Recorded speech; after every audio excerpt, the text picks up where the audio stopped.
El ser y la nada, por Jean-Paul Sartre. 9. Primera parte. El problema de la nada. Capítulo 1. El origen de la negación. 2. Las negaciones. Se nos objetará que el ser en sí no podría dar respuestas negativas. ¿No decíamos nosotros mismos que el ser en sí está más allá tanto de la afirmación como de la negación? Por otra parte, la experiencia trivial reducida a sí misma no parece develarnos ningún no ser. Pienso que hay 1.500 francos en mi billetera y no encuentro más que 1.300. Esto no significa, en absoluto, se nos dirá, que la experiencia me haya descubierto el no ser de 1.500 francos, simplemente que he contado 13 billetes de 100 francos. La negación propiamente dicha es imputable a mí. Aparecería solo en el nivel de un acto judicativo por el cual yo establecería una comparación entre el resultado esperado y el resultado obtenido.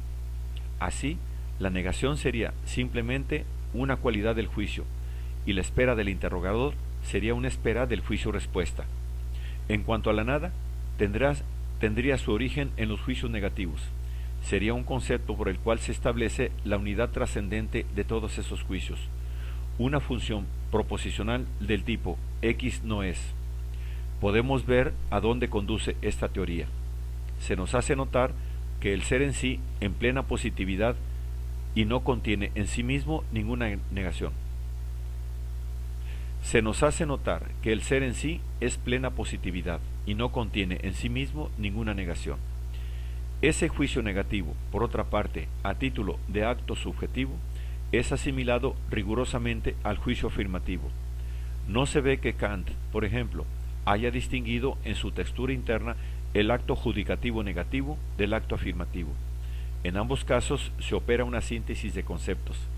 Simplemente, esta síntesis, que es un acontecimiento concreto y pleno de la vida psíquica, se opera en un caso por medio de la cópula, es, y en el otro por medio de la cópula, no es. De la misma manera, la operación manual del embale, separación, y la operación manual de la recolección, unión, son dos conductas objetivas que poseen la misma realidad de hecho. Así, la negación estaría en el ámbito del acto judicativo, sin estar por eso en el ser. Es como un irreal encerrado entre dos realidades plenas, ninguna de las cuales lo reivindica como suyo. El ser en sí, interrogado sobre la negación, remite al juicio, ya que él no es sino lo que es, y el juicio, cabal positividad psíquica, remite al ser, ya que formulación, una negación concerniente al ser, y por ende, es como un irreal encerrado entre dos realidades plenas, ninguna de las cuales lo reivindica como suyo.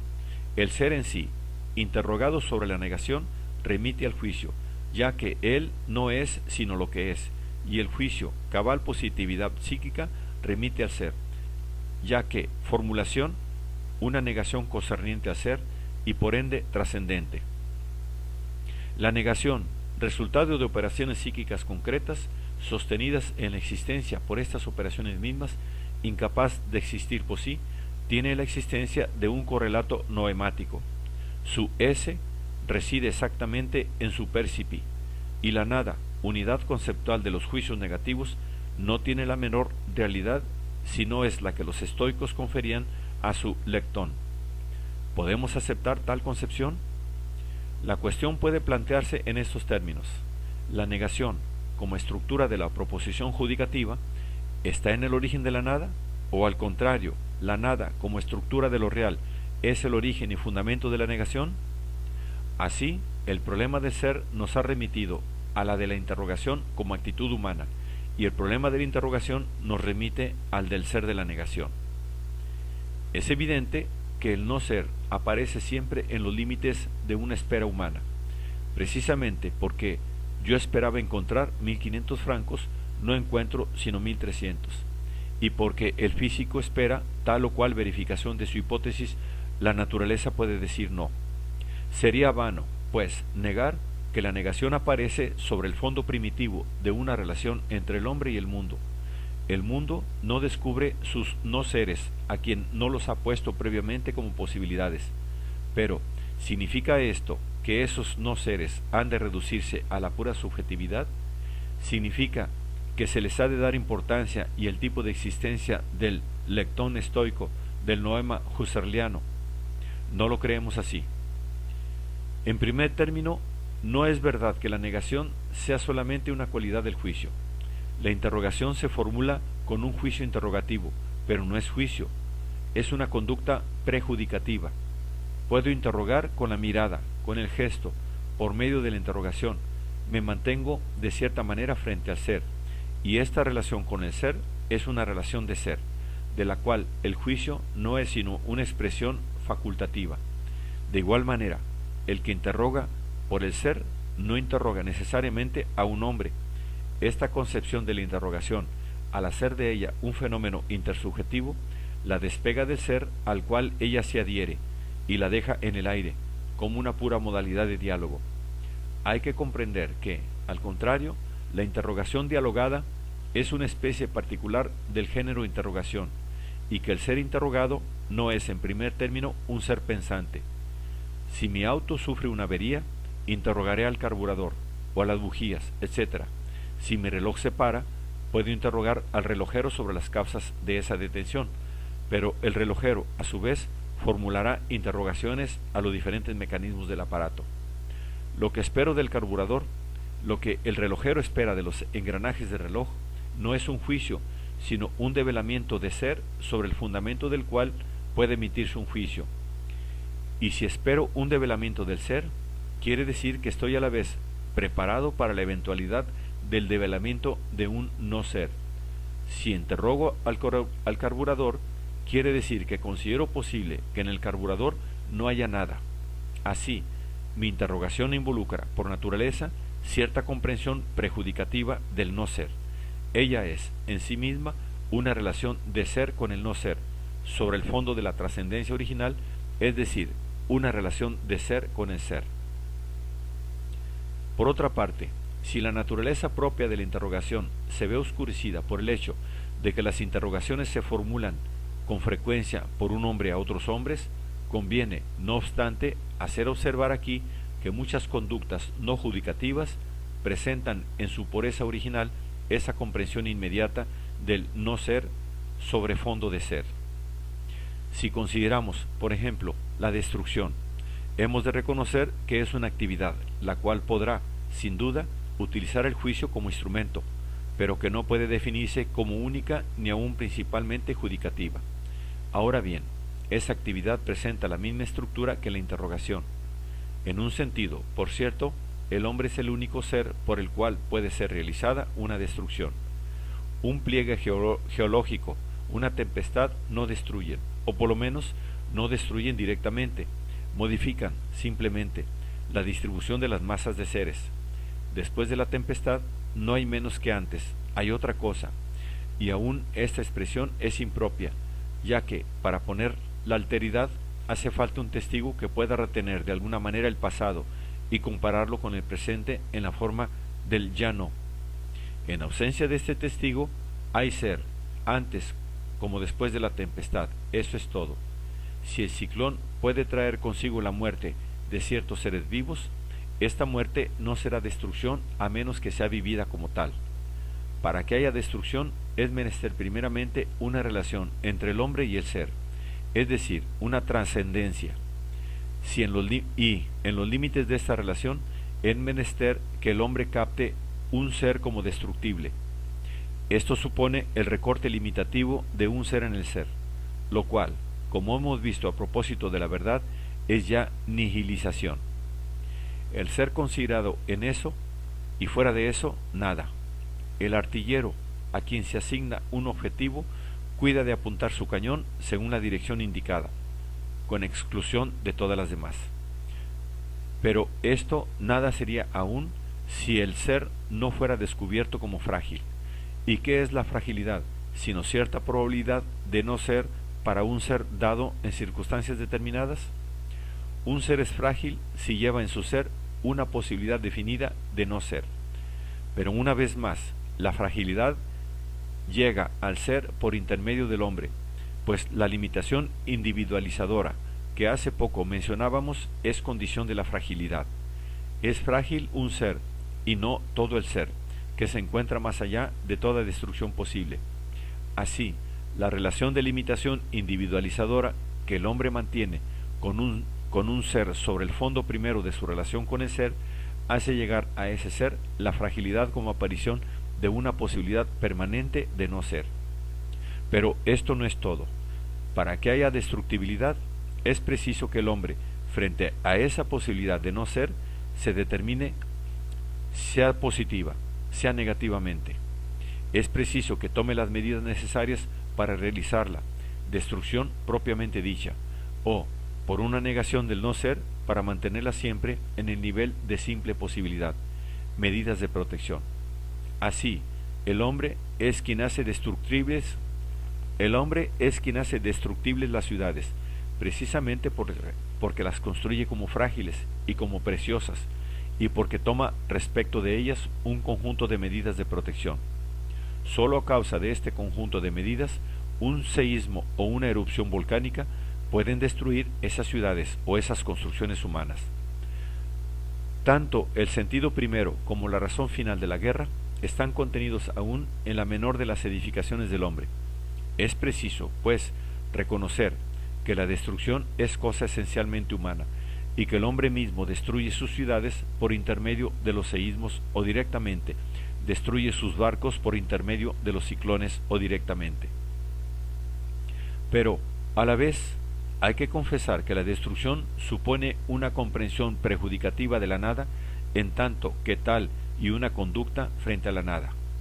Además, aunque la destrucción llega al ser por medio del hombre, es un hecho objetivo y no un pensamiento. La fragilidad se ha impreso en el ser mismo de este jarrón, y su destrucción es un acontecimiento irreversible y absoluto, que yo no puedo sino comprobar. Hay una transfenomenalidad del no ser, como la hay del ser. El examen de la conducta de destrucción nos lleva, pues, a los mismos resultados que el examen de la conducta interrogativa. Pero, si queremos decidir con seguridad, no hay más que considerar en sí mismo un juicio negativo y preguntarnos si hace aparecer al no ser en el seno del ser o si se limita a fijar un descubrimiento anterior. Tengo cita con Pedro a las 4. Llego con un cuarto de hora de retraso. Pedro es siempre puntual. ¿Me habrá esperado? Miro el salón, a los parroquianos, y digo, no está aquí. ¿Hay una intuición de la ausencia de Pedro, o bien la negación no interviene sino en el juicio? A primera vista, parece absurdo hablar de este caso de intuición, ya que precisamente no podría haber una intuición de nada, y la ausencia de Pedro es esa nada. Con todo, la conciencia popular da testimonio de esa intuición. No se dice, por ejemplo, enseguida vi que no estaba. ¿Se trata de un simple desplazamiento de la negación? Veámoslo más de cerca. Es cierto que el café por sí mismo, con sus parroquianos, sus mesas, sus butacas, sus vasos, su luz, su atmósfera cargada de humo y los ruidos de voces, de platillos estrechándose, de pasos que lo llenan, es una plenitud de ser. Y todas las instituciones de detalle que puedo tener están plenas de esos olores, colores y sonidos, fenómenos todos dotados de un ser transfenoménico. Análogamente, la presencia actual de Pedro en un lugar que yo no conozco es también plenitud de ser. Parece como si encontráramos en todas partes la plenitud, pero es menester observar que en la percepción se da siempre la constitución de una forma sobre un fondo. Ningún objeto, ningún grupo de objetos está especialmente designado para organizarse como fondo o como forma. Todo depende de la dirección de mi atención. Cuando entro en ese café para buscar a Pedro, todos los objetos del café asumen una organización sintética como fondo sobre el cual Pedro está dado como debiendo aparecer. Y esta organización del café, como fondo, es una primera nihilización. Cada elemento de la sala, persona, mesa, silla, intenta aislarse, destacarse sobre el fondo constituido por la totalidad de los demás objetos, y recae en la indiferenciación de ese fondo, se diluye en ese fondo. Pues el fondo es lo que no se ve sino por añadidura, lo que es objeto de una atención puramente marginal. Así, esa nihilización primera de todas las formas que aparecen y se sumergen en la total equivalencia de un fondo es la condición necesaria para la aparición de la forma principal, que en este caso es la persona de Pedro. Y esa nihilización se da a mi intuición. Soy testigo del sucesivo desvanecimiento de todos los objetos que miro, y en particular de los rostros que por un instante me retienen. ¿No es ese Pedro? Y que se descomponen al momento, precisamente porque no son el rostro de Pedro. No obstante, si finalmente descubriera a Pedro, mi intuición se llenaría con un elemento sólido. Me quedaría de pronto fascinado por su rostro, y todo el café en torno de él se organizaría como presencia discreta. Pero precisamente Pedro no está. Esto no significa que yo descubra su ausencia en algún lugar preciso del establecimiento. En realidad, Pedro está ausente de todo el café. Su ausencia fija el café en su evanescencia. El café permanece como fondo, persiste en ofrecerse como totalidad indiferenciada a mi atención marginal únicamente, se desliza hacia atrás, continúa su nihilización. Solo se hace fondo para una forma determinada. La lleva por doquier delante de sí, me la presenta doquiera, y esa forma que se desliza constantemente entre mi mirada y los objetos sólidos y reales del café es precisamente un perpetuo desvanecerse. Es Pedro que se destaca como nada sobre el fondo de nihilización del café. De modo que lo ofrecido a la intuición es una especie de deslumbramiento de nada, es la nada del fondo, cuya nihilización llama, evoca la aparición de la forma, y es la forma, nada, que como una nada se desliza en la superficie del fondo. Así, pues, de lo que sirve de fundamento al juicio, Pedro no está, es la captación intuitiva de una doble nihilización, y en verdad, la ausencia de Pedro supone una relación primera entre este café y yo. Hay una infinidad de personas que carecen de toda relación con este café, por falta de una espera real, que tome nota de ellas como ausentes. Pero, precisamente, yo esperaba ver a Pedro, y mi espera ha hecho llegar la ausencia de Pedro como un acontecimiento real relativo a este café. Ahora es un hecho objetivo que he descubierto esta ausencia, y ella se presenta como una relación sintética entre Pedro y el salón en que lo busco. La ausencia de Pedro aparece en este café, y es la condición de su organización nihilizadora como fondo. En cambio, los juicios que puedo formular luego por entretenimiento, como Wellington no está en este café, Paul Valery tampoco está, etc., son puras significaciones abstractas, puras aplicaciones del principio de negación, sin fundamento real ni eficacia, y no logran establecer una relación real entre el café y Wellington o Valery. En estos casos, la relación no está, es simplemente pensada. Esto basta para mostrar que el no ser no viene a las cosas por el juicio de negación. Al contrario, el juicio de negación está condicionado y sostenido por el no ser. ¿Cómo podría ser de otro modo? ¿Cómo podríamos ni aún concebir la forma negativa del juicio, si todo fuera plenitud de ser y positividad? Por un instante habíamos creído que la negación podía surgir de la comparación establecida entre el resultado con que contábamos y el resultado que obtenemos. Pero veamos esta comparación. Tenemos un primer juicio, acto psíquico concreto y positivo, que comprueba un hecho. Hay 1.300 francos en mi billetera. Y he aquí otro, que tampoco es sino una comprobación de hecho y una afirmación. Esperaba encontrar 1.500 francos. He aquí, pues, hechos reales y objetivos, acontecimientos psíquicos positivos, juicios afirmativos. ¿Dónde podría encontrar sitio la negación? ¿Se la creerá la aplicación pura y simple de una categoría? ¿Y se pretenderá que la mente posee en sí misma el no como forma de discriminación y de separación?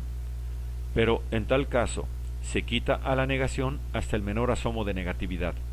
Si se admite que la categoría del no, categoría existente de hecho en la mente, procedimiento positivo y concreto para manipular y sistematizar nuestros conocimientos, es desencadenada de súbito por la presencia en nosotros de ciertos juicios afirmativos y viene de súbito a marcar con su sello ciertos pensamientos resultantes de sus juicios, se habrá despojado cuidadosamente, mediante tales consideraciones, a la negación de toda función negativa, pues la negación es de negación de existencia. Por ella, un ser o un modo de ser es primero afirmado y luego rechazado a la nada. Si la negación es una categoría, si no es más que un matasellos indiferentemente aplicado a ciertos juicios, ¿de dónde se sacará su posibilidad de nihilizar un ser, de hacerlo surgir de pronto y nombrarlo, para rechazarlo al no ser? Si los juicios anteriores son comprobaciones de hecho, como las que habíamos tomado por ejemplo, es necesario que la negación sea como una invención libre. Es necesario que nos arranque a ese muro de positividad que nos encierra.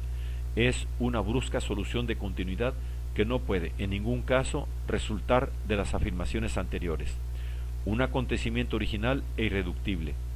Pero estamos aquí, en la esfera de la conciencia, y la conciencia no puede producir una negación, sino en la forma de conciencia de negación. Ninguna categoría puede habitar la conciencia y residir en ella a la manera de una cosa. El no, como brusco descubrimiento intuitivo, aparece como conciencia de ser, conciencia del no. En una palabra, si el ser está doquiera, entonces ya no solo, como lo quiere Bergson, es inconcebible la nada. Del ser no se derivará jamás la negación. La condición necesaria para que sea posible decir no es La condición necesaria para que sea posible decir no es que el no ser sea una presencia perpetua en nosotros y fuera de nosotros, es que la nada infeste el ser. Pero, ¿de dónde viene la nada? Y si ella es la condición primera de la conducta interrogativa y es, en general, de toda indagación filosófica o científica, ¿cuál es la relación primera entre el ser humano y la nada? ¿Cuál es la primera conducta nihilizadora?